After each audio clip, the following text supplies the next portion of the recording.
Very good morning and namaste, as we say in India.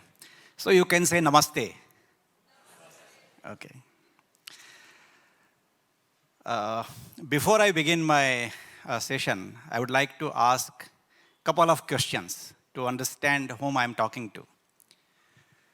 So how many of you are PhD students? Raise your hand. None. Master's degree students? None. Undergraduate students? One. So I believe that most of you are pursuing your school education, isn't it?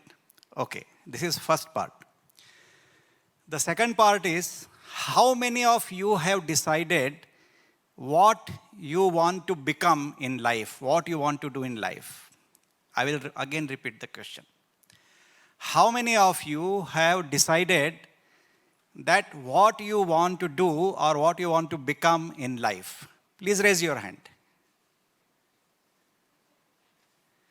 Those who have already decided that, yeah, this is what I am going to do, please raise your hand. Yeah, so that I can see. So I can see a couple of hands, maybe 10. Those of you who don't know what you want to do, raise your hand. Okay, nearly 60-70%. And those of you who are totally confused, I don't know what I should do, please raise your hand. Okay, you are in the best place. Why you are in the best place? Because at least you are thinking that what should I do? And those who have decided that this is what I am going to do, there is a bad news, because I have seen people who have done engineering and become actors, who have done medicine and become singers. So whether those years in colleges were wasted. So my session is about trying to remove some of the confusion that what you should do in life. Now, when we want to decide what I want to do in life, we always have some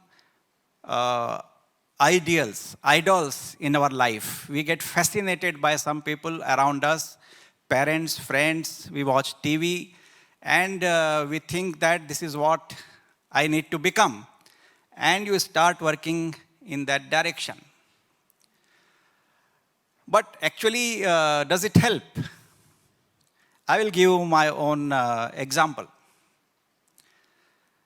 I always wanted to become a poet. I was very good in my Hindi language and I wanted to be a poet. And when the option comes that which stream you will go in, I choose the language option and I started sitting in the class. The principal of the school, he approached my father and said, your son appears to be very intelligent. I don't know how he discovered, but he is going to waste his life learning language. So I would ask him to sit in the science class and he will contribute a lot to the society. And my father agreed with him, and after 25 days from language, I went to science class. I was good in studies, so I passed with flying colors. I did my engineering in electronics, master's degree in electronics, and joined Air India as aircraft maintenance engineer.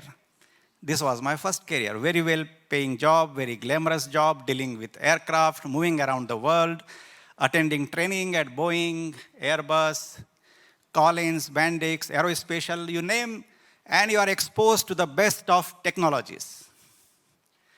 But within 3 to 4 years of working as an aircraft maintenance engineer, I realized that I am not talking to anybody. When I go to the job, I am only dealing with the machines and 1 or 2 other colleagues who are working with me to work on the aircraft. I said, I am not liking this. So what do? I realized that those people who are in the part of management, they were leading a good life and they were dictating terms that what you should do and what you should not do. So I decided to pursue my master's degree in management.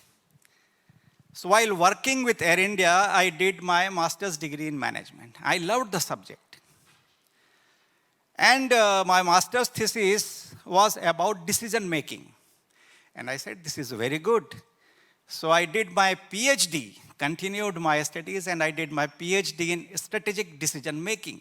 How do people make important decisions? Very fascinating. And after I did my PhD, I started teaching in some of the good management institutes in Mumbai.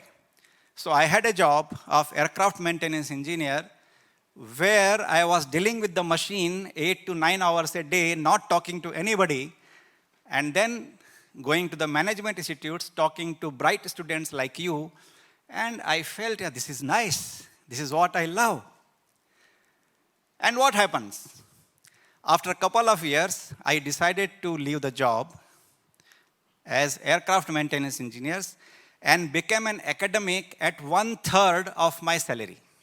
What I was earning in aviation, I decided it's okay if I earn 1/3 of my salary, but I enjoy this and I should do that. And that's how I am here in front of you. Maybe if I had realized right in the beginning that this is what I do, maybe I would have done wonders, but I spent 30 years of my life working for an organization where I was feeling that I am really not suitable. I did well. That is a different thing. That is the problem with most of us, especially when we are of your age. There are various attractions in front of us. And how do we decide that in which direction we should go? There are 4 things which really, if you look within, you will realize in which direction you should go. The first thing is whether you have some special skills. Somebody can dance very well, somebody can sing very well, somebody can communicate very well, somebody is very good in programming, somebody is very good with tools. So you know that you are very good with skills and you love doing that. And you get a lot of scolding from your parents that why you are wasting time there? Why don't you study? Why don't you do this? But you enjoy doing those things. And so this is one way, look within. Do you have any skills which you really want to pursue? And it gives you happiness. You don't realize how much time you have spent in doing those things. That's first thing. Second thing, if you don't love any skills, do you love money? Of course, everyone loves money. But do you love making money? That is a different part. I knew one of, a child, when he was very, very young, maybe 8 to 10 years of age, when these festivals, in India we have lots of festivals, and there is a festival called Diwali where you burst firecrackers.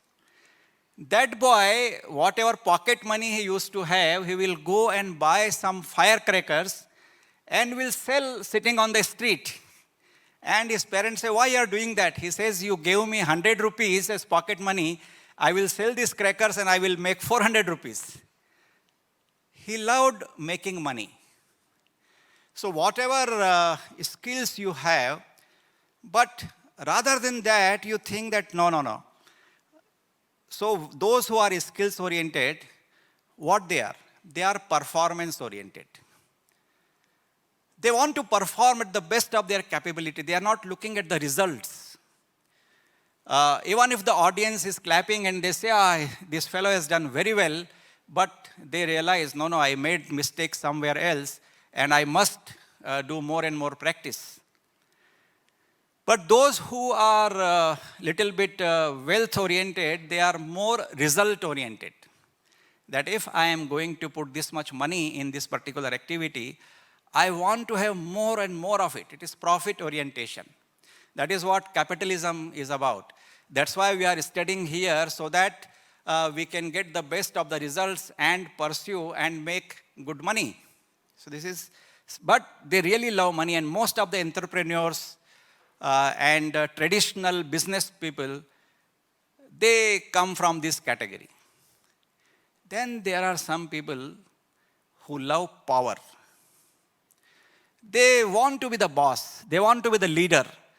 Whatever they are doing, they suddenly, if there are 4 or 5 people, they automatically become an informal leader. Okay, all of you do this, all of you do that. And people surprisingly believe them and start, following what this person is saying. So they are natural leaders, natural power seekers. And these are the people, where do they go? They go to bureaucracy.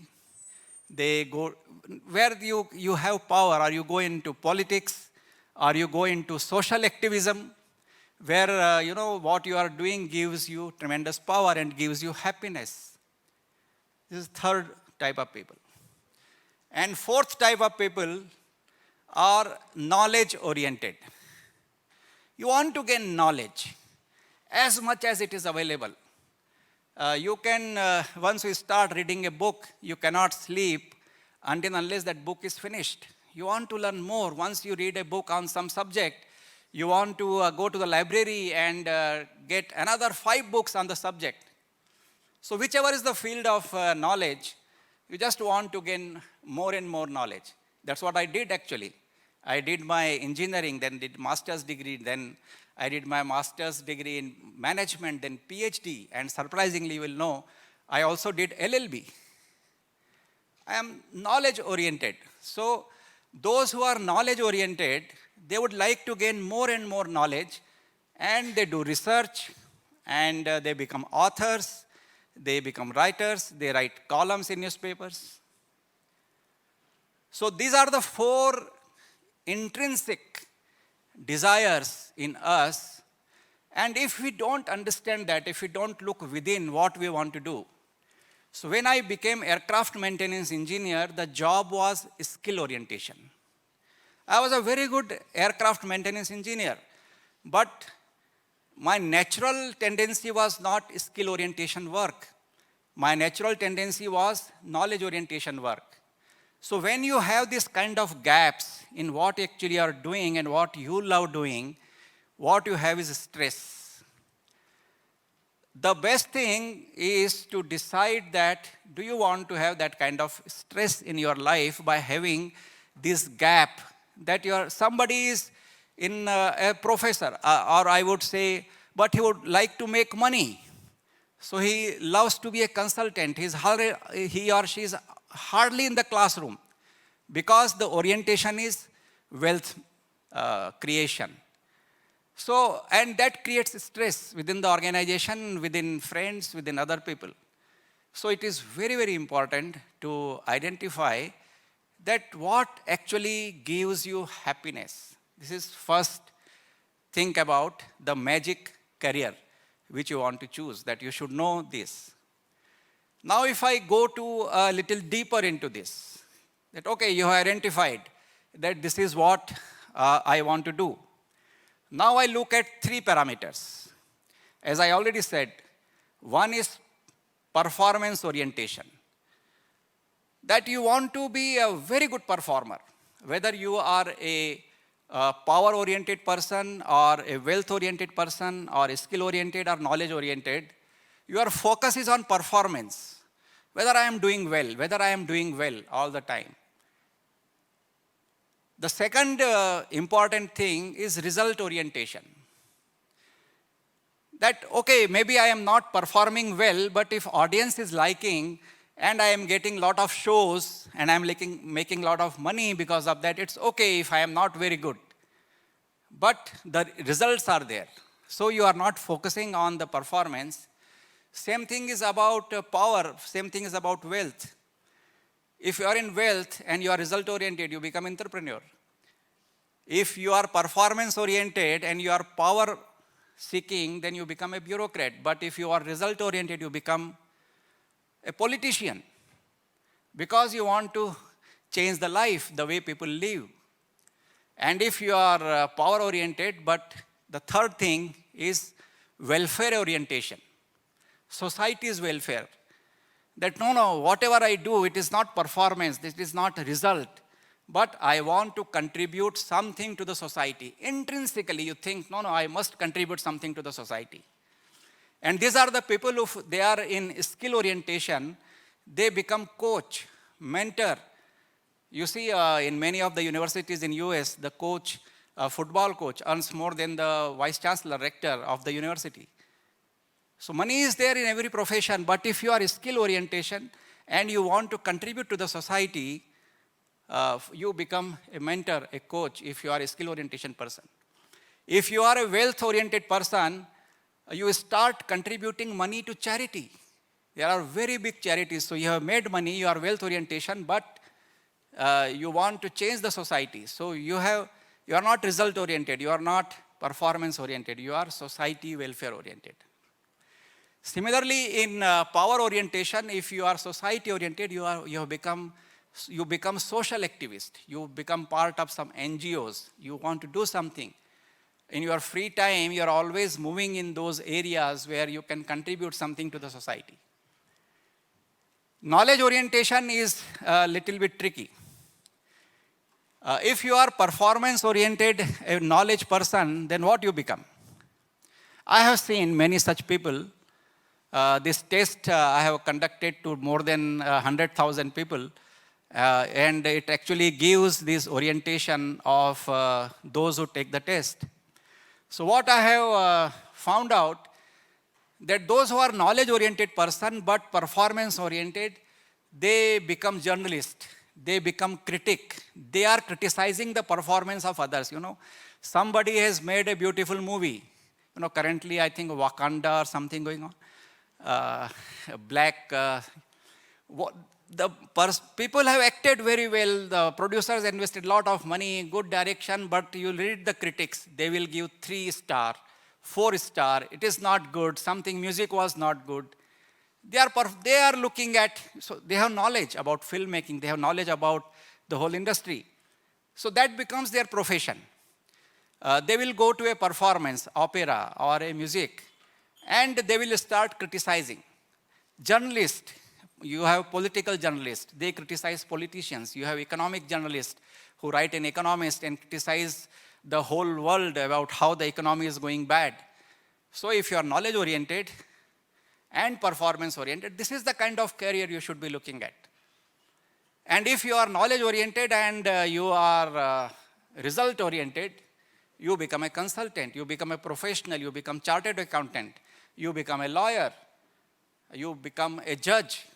These are the professions where you have knowledge of the law, but you are looking at how people are contributing to society, you are judging. And if you are knowledge oriented and society oriented, you become guru, you become saint, you become a teacher, a true teacher who is not in the profession to make money, but to actually share the knowledge, what you have got. And you as a student, you have identified your teachers, all kinds of teachers you must have so far. But you know that you have some teachers whom with you really love to talk and they really give you good guidance about what you are learning. So when you look at this total spectrum, you can find out where I want to go. And if you make a good call at this age when you are in the school, forget about the glamour. I joined Air India Aviation because of the glamour. When you look at, I'm talking about 1980s or 1981, aviation was not such a big thing as it is today. Very few people could travel, and especially in India. And the moment you look at aviation, what you remember is air hostesses. That is the kind of glamour, but that glamour was broken when I was working on the landing gear, and some of the air hostesses who had come to see the plane, they looked at us, some of them were working on the landing and said, look, grease monkeys. Grease monkeys who are playing in the grease. I realized this is not the place to work. That is the time I first time realized. But if I was truly a skill-oriented person, I would have been proud that yes, though I am a grease monkey, but this is what I love doing it. So I don't want to go deeper into this, but this is a very, very preliminary guidance for you. This is the right time for you. Look around, experiment. That what you want to do. I have done a lot of things in my profession. everything I don't want to share. But just one example. That in 2000, when there was an earthquake in Gujarat, I went there. I studied how people are working in earthquake. And because I am knowledge-oriented person, I came back and did a lot of research about how United States is handling earthquakes, how Mexico earthquake happened, what did they do, what Australia is doing. And I started talking about how to save your life when there is earthquake. And I gave lectures in majority of the schools in Mumbai, people of your age. I enjoyed doing that. When I was working with Air India on Saturdays and Sundays, I will go to schools and say how to save your life if there is earthquake. So some people started asking about how you save your life when you are facing flood, when there is a tsunami, when there is a drought. So I am a knowledge-oriented person, so I started collecting all the information and came out with a booklet of 60 pages, How to Save Your Life. Some of the publishers, they found this book. They approached me, why don't you write a citizen's guide for disaster preparedness? I said, okay. I did further research, further studies, knowledge-oriented person. Came out with a book, 200 pages. When you go on Google, Amazon, you will find this book. Citizen's Guide, and the title was, How to Save Your Life and Help Others. Because in a disaster, what is important is, first you find out that yes, you are all right. But then that should not be the end of it. You should start helping others wherever you are. And when that book became a bestseller, the same publisher approached me and I wrote 3 textbooks of more than 600 pages. Introduction to Disaster Management, Managing Natural Disasters, Managing Technological and Environmental Disasters. They are all there. Every week, more than 3,000 to 4,000 people across the world refer to this book, Introduction to Disaster Management. I wrote a small note, Gujarat earthquake, as it happened, because I talked to people there that what happened when you first felt the earthquake. The Anjar city was totally flattened because of that earthquake, and I talked to those people, what did you feel? And I spent time with them. That is also just today I found a notice that it has crossed more than 1,000 reads and downloads. So when you do something which you like, opportunities open up. And if you continue to work and you don't really worry about the money, money will come, fame will come, name will come. But most important is follow a career which you like, and that will become your magic career. There are 7 minutes left. I have time for questions, so I will take questions. Thank you.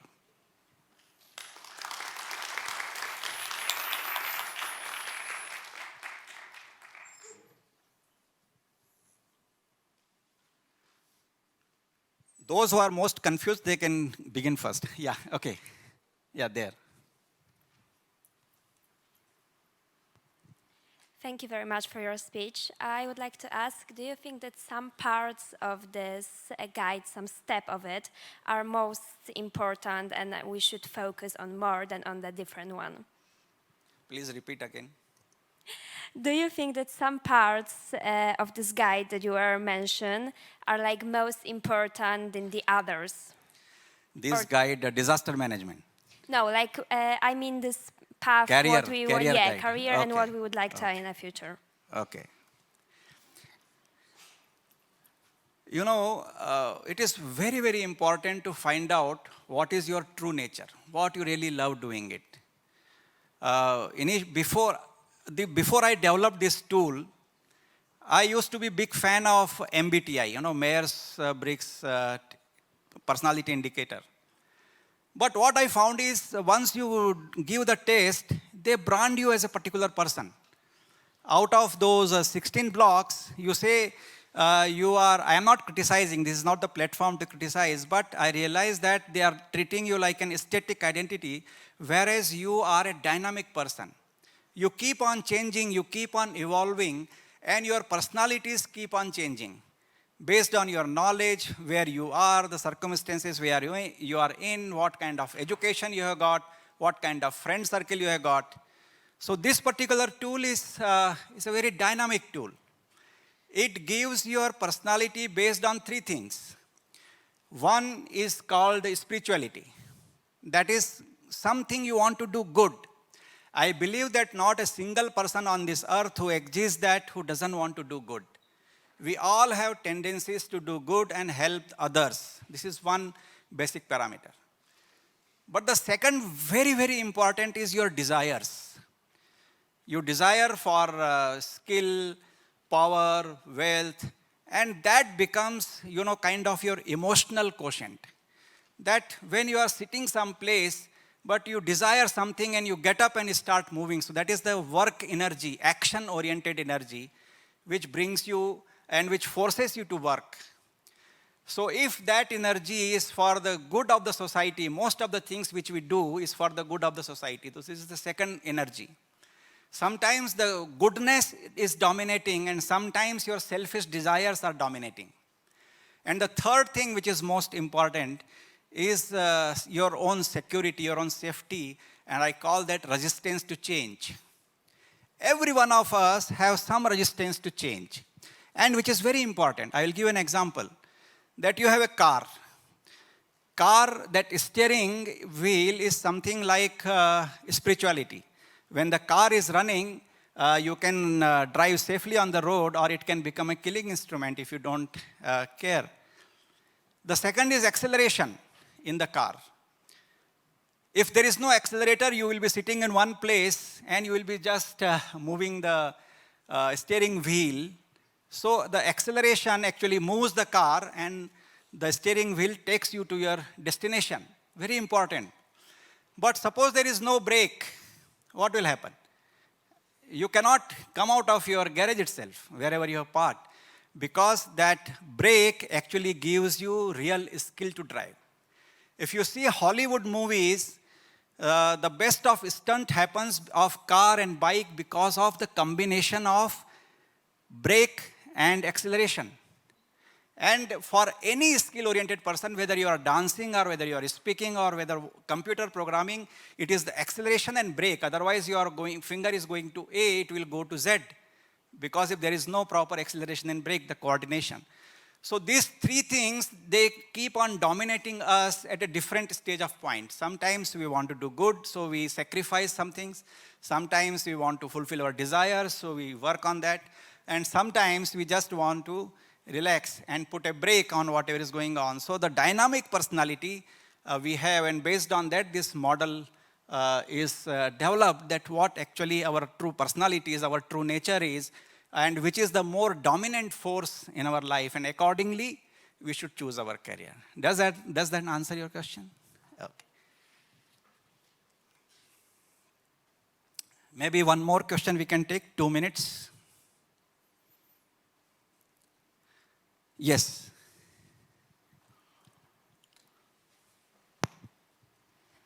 Thank you for your speech, and I have a question. Do you think it's really possible to connect two totally different passions into one job, or isn't it better to choose the one and the other will be only your passion, not a job? Or is it possible, if, for example, if one of my favorite passion is art, and the other is, for example, science, can it really exist and be a real job? Excellent question. Please give her a big hand. Please. Very good question. We all have passions in life, and we cannot be a single, like a railway line that wherever it is going, we have various junctions in life, various milestones in life, and we have various passions. If, since you asked this question, I have passion for medicine. So what I did, I bought some 50 books of medicine I studied, and maybe I am a doctor who doesn't know anything about how your body parts, but I can tell you which medicine you should take. Passion to read. So you can become a doctor if you have passion. I also have passion for, say, astrology. Again, same formula. I bought 50 books on astrology, read them very well, and I became a very popular astrologer among my circles. Okay, which girl should I marry, which boy should I marry, and what should I do? Astrology, passion. Passion is to read. That is what you have to identify. Passion is to do research. So I am disaster management expert. passion is to read. I have written books on business ethics, which is now running in second edition, and a lot of institutions in India, they follow my book. I was teaching business ethics in IIT School of Management, which is among top 5 business schools in the country. So it is not ethics. This is not disaster management. This is not medicine or astrology. This is passion to read. So you have to classify that what exactly is your passion. And once you do that, you can become a multi-dimensional personality.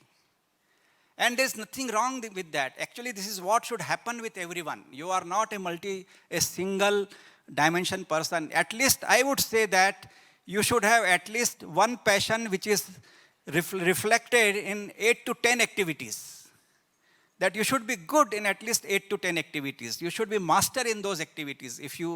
We have 24 hours and time is flexible.